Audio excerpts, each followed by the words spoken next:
এই মুহূর্তে ভারত পাকিস্তান যদি যুদ্ধ হয় তাহলে বৈশ্বিক নেতাদের অবস্থান কার পক্ষে কে থাকবে? বিভিন্ন গণমাধ্যমের সূত্রগুলো বলছে ভারতের সরকার প্রায় 12টি প্রধান শক্তিশালী দেশের যারা নেতারা আছেন তাদের সাথে কথাবার্তা বলেছেন। অপরদিকে ইসরায়েল প্রকাশ্যে ঘোষণা করেছে যদি ভারত পাকিস্তান যুদ্ধ হয় তাহলে ইসরায়েল ভারতকে সমর্থন করবে সব দিক থেকে। একদম সবার আগে ইসরায়েল তাদের এই অবস্থান প্রকাশ করেছে। এর বাইরে মার্কিন যুক্তরাষ্ট্রের যিনি গোয়েন্দা প্রধান আছেন তুলসী গ্যাবার্ড, তিনিও বলছিলেন যে এই ধরনের হামলার বিপরীতে মার্কিন যুক্তরাষ্ট্র নিন্দা জানায় এবং কি ভারতের পক্ষে তাদের অবস্থান থাকবে। তবে সামরিকভাবে কতটুকু সাপোর্ট করবে এই সম্পর্কে ভারতকে কোনো রকম আশ্বস্ততা আমেরিকা দেয়নি। এর মাঝখানে আমরা দেখলাম যে গেল 5 দিনে ভারত ফ্রান্স থেকে রাফাল যে যুদ্ধ বিমান মানে অত্যাধুনিক প্রযুক্তির সেই যুদ্ধ বিমানগুলো ক্রয় করেছে 26টা, প্রায় 63,000 কোটি টাকার বিমান কিনেছে। এছাড়াও আরো বিভিন্ন যন্ত্রতন্ত্র নিজেদের সামরিক জিনিসগুলোকেও তারা ঝালাই করে নিচ্ছে। তো পাকিস্তানের অবস্থা কি হবে?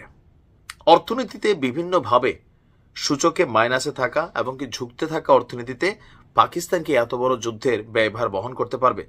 এই যখন পাকিস্তানের টেনশন, তবে ঝুঁকবে না ইস্যুতে যখন আছে, তখন প্রিয় বন্ধু চীন। 1971 কিন্তু পাকিস্তানের পক্ষে চীন ছিল। সেই চীনের এক ধরনের কূটনৈতিক অবস্থানের পাশাপাশি এবার বের হলো আরেক তথ্য।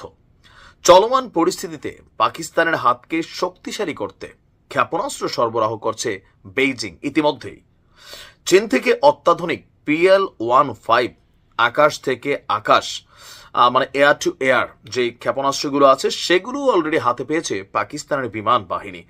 পাকিস্তানের নতুন এই অস্ত্রে ভারতের নিরাপত্তা চ্যালেঞ্জ অনেক গুণ হুমকির মুখে আছে বলে মনে করছেন নিরাপত্তা বিশ্লেষকরা।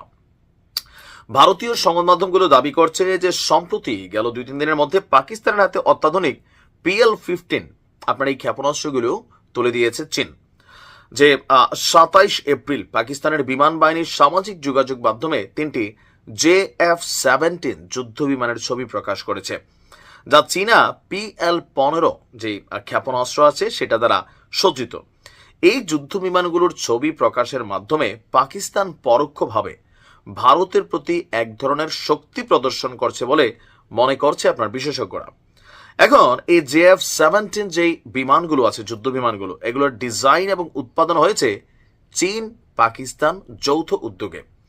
এই জেটগুলো এখন পাকিস্তান বিমান বাহিনীর অন্যতম শক্তি হিসাবে কাউন্ট হচ্ছে। নতুন এই PL-15 ক্ষেপণাস্ত্রগুলো যুক্ত হওয়ার ফলে আকাশ যুদ্ধে এই বিমানগুলোর সক্ষমতা অনেক গুণ বেড়ে গেছে। চীনের সরকারি সংস্থা aviation industry corporation of China তারা PL-15 ক্ষেপণাস্ত্রটি রাডার নিয়ন্ত্রিত একটা সিস্টেমে তৈরি করেছে, যা প্রায় 200-300 কিলোমিটারের দূরত্বে থাকা শত্রুদের যে কোনো বিমানকে লক্ষ্য করে টার্গেট করে উড়ে যায় এবং এটাকে ধ্বংস করে দিতেও সক্ষম হয়। এর গতি শব্দের গতির চেয়েও 5 গুণ বেশি বলে ধারণা করা হয়। চলতি দশকে চীনা বিমান বাহিনী এই ক্ষেপণাস্ত্রটির ব্যবহার শুরু করে এবং 2023 সালের জুহাই এয়ার শোতে এটার উন্নত সংস্করণ ভাসযোগ্য পাখা সহ সংস্করণ প্রদর্শন করে। প্রতিরক্ষা সূত্রের দাবি পাকিস্তানের হাতে থাকা এই সংস্করণটির পাল্লা চীনাদের দেখানো পাল্লার চেয়েও অনেক গুণ বেশি। ভারতের বিমান সেনার অন্যতম শক্তিশালী যুদ্ধ বিমান রাফাল ফাইটার জেট, যেটা আমি বলছিলাম যে ফ্রান্স থেকে আরো কয়েকটা কিনে আনছে, যার সঙ্গে যুক্ত রয়েছে ইউরোপীয় মেটিওর ক্ষেপণাস্ত্র বিয়ন্ড ভিজুয়াল রেঞ্জ, যুদ্ধক্ষেত্রে অন্যতম পরিচিত। বিশেষজ্ঞদের মতে PL-15 ক্ষেপণাস্ত্রটিকে প্রায়ই মেটিওরের প্রতিযোগী বলে বিবেচনা করা হয়। সামরিক কর্মকর্তাদের মতে এই উন্নত ক্ষেপণাস্ত্র পাকিস্তানের হাতে তুলে দেওয়ার ঘটনা প্রমাণ করে যে চীন সংঘাতময় পরিস্থিতিকে ব্যবহার করে কৌশলগতভাবে ইসলামাবাদকে সহযোগিতা করছে।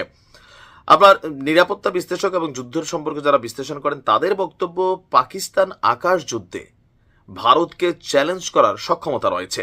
এই পরিস্থিতিতে ভারত নিজস্ব আকাশ প্রতিরক্ষা ব্যবস্থা আরো জোরদার করছে এবং পশ্চিমা মিত্রদের সাথেও কমিউনিকেট করছে কিভাবে চীনাদের এই PL-15 থেকে নিজেদের যুদ্ধ বিমানগুলোকে রক্ষা করা যায়। এটা ধরেন ভূমিতে মারা টারার জন্য না, যুদ্ধ বিমান খাওয়ার জন্য হচ্ছে PL-15।